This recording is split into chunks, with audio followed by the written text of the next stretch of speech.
Run.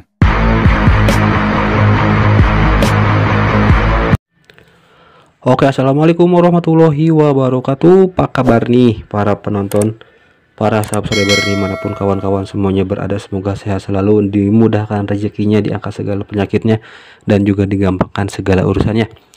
Oke, dimana jadinya kalau misalkan kita lepas tensioner tanpa setel top terlebih dahulu ya. Lalu kemarin juga ada yang nanya kenapa dari tensioner bisa keluar oli, dan bagaimana kalau misalkan karet yang ada di ujung ini itu nggak dipasang. Di sini buat kawan-kawan yang mau lepas tensioner, ini versi saya sendiri akan saya bagikan gimana tahapan-tahapannya, apa perlu langsung lepas bautnya atau enggak. Nah, jadi sini kita mulai dulu dari peralatannya. Kawan-kawan siapin kunci 12 pas buat kendorin mur setelan kopling di bawah, siapin kunci L, sama kalau bisa sih punya obeng min yang segede gini, dan usahakan pendek ya, jangan panjang biar mentok, biar nggak mentok nanti saat muternya. Oke, nah jadi yang pertama lepas dulu karet yang kayak gini, karet penutupnya. Setelah itu sebelum dikendorin ya,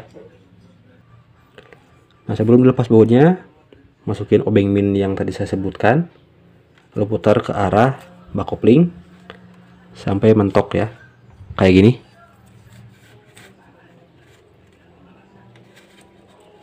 Nah, ini saya pakai obeng yang sudah saya modif.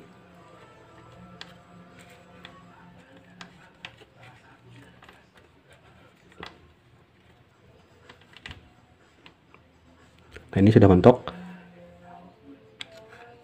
Kalau sudah mentok, silahkan lepas pengunci setelan koplingnya, lalu kita kendorin bautnya pakai kunci L. Nah tinggal lepas, jadinya kayak gini. Ini posisi tertutup. Oke, posisi tertutup. Dan di sini ini posisi terbuka.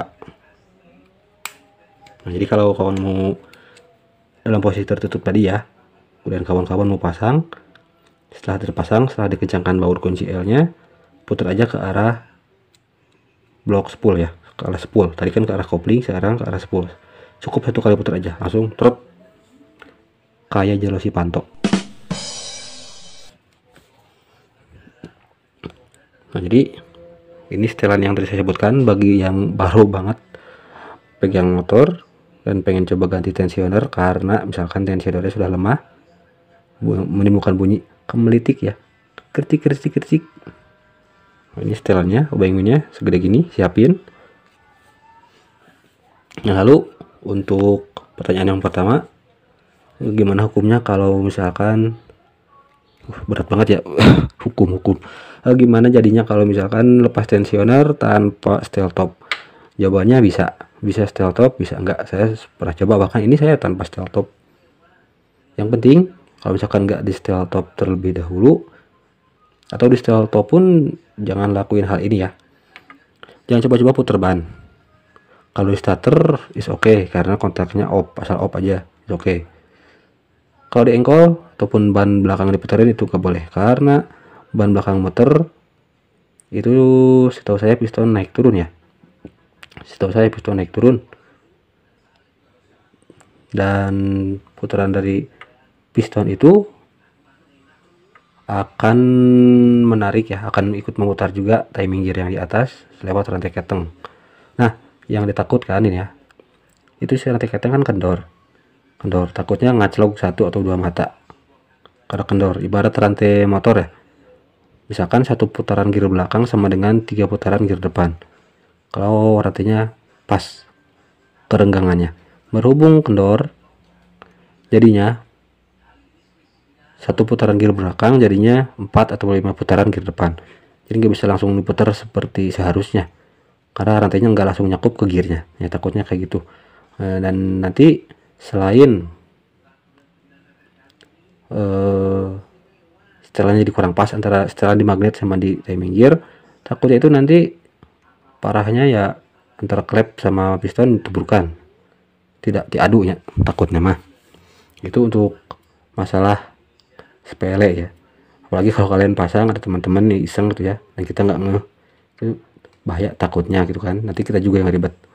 Nah lalu yang kedua ada oli katanya, yang namanya oli keluar dari tensioner. Kalau oli yang keluar dari sini ya, pertanyaannya berarti kalau pernah dilepas bisa jadi pakinya lupa kepasang, ataupun kalaupun pakinya kepasang itu bisa jadi pakinya sudah sobek dan oli keluar dari sini. Nah, emang ada oli ke sini, ada oli yang melumasi rantai keteng sama tensioner juga, ini ada ke sini tapi nggak banyak, tapi ada. Dan nanti kalau misalkan pakinya nggak dipasang, keluar oli di sini ataupun keluar udara juga nggak boleh ya. Lalu nah untuk karet di sini ya, itu pernah saya coba lepas sama dipasang, pasti pakai itu sedikit banget pengaruhnya di motor saya. Jadi pengaruhnya itu ya dari sini emang keluar udara dikit, tapi ada teman-teman saya mengatakan kalau misalkan justru kalau dipasang itu kurang tenaga katanya, kalau dilepas main enak jadi nggak terlalu engap. Ada juga yang sebaliknya, kalau dilepas itu karena keluar udara dari sini motornya jadi kurang tenaga, kalau dipasang enak. Makanya vital, ditambah lagi takut kemasukan kotoran kalau nggak dipasang ya. Dan saya pribadi untuk karet ini nggak terlalu berasa ya di motor saya, dipasang ataupun dilepas oke aja gitu. Cuman kalau lama dilepas takutnya kena kotoran, itu aja sih kalau saya pribadi, makanya pasang aja. Dan kalau kotoran sudah masuk nanti macet, nanti nggak bisa di setel. Dan lalu untuk substitusi, kalau kawan-kawan ngerasa tonjolannya sudah lama, bisa pakai Mio ya, Mio lama 5TL, ataupun mau coba eksperimen ada di aftermarket pakai yang manual. Ini kan otomatis nggak bisa di setel, jadi kalau sudah rusak ya ganti, setahu saya, kecuali kalau kalian pintar bisa diakalin. Untuk yang manual juga bisa, untuk yang manual biasanya bisa di setel dari sininya, ada setelannya menggunakan baut, ataupun kalau kalian berilmu lebih tinggi bisa rubah otomatis ke manual, bisa juga seperti itu ya.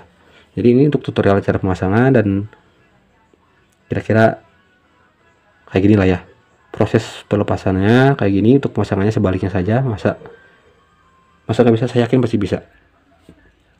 Atau ini saya kasih petunjuk lagi, kalau posisi pemasangan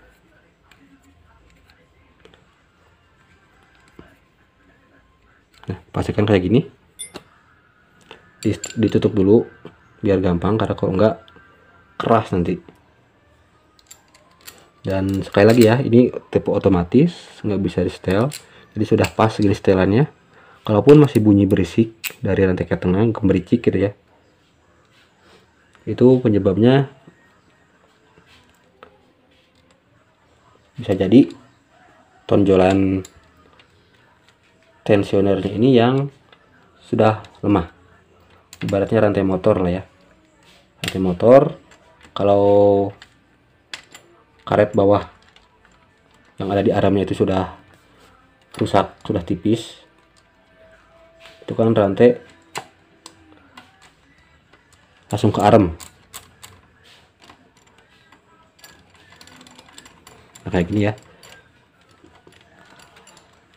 langsung kencengin bautnya, pastikan pakinya terpasang, karena kalau enggak takut keluar oli.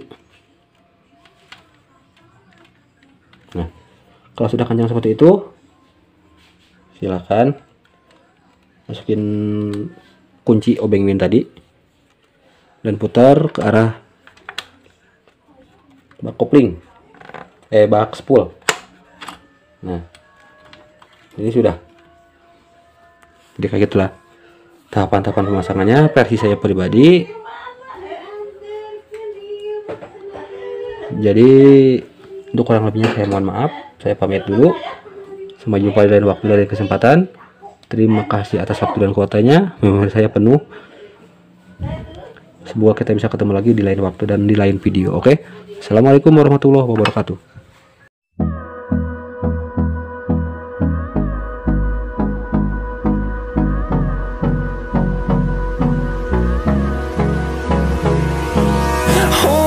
close till I get up. Time is barely on our side.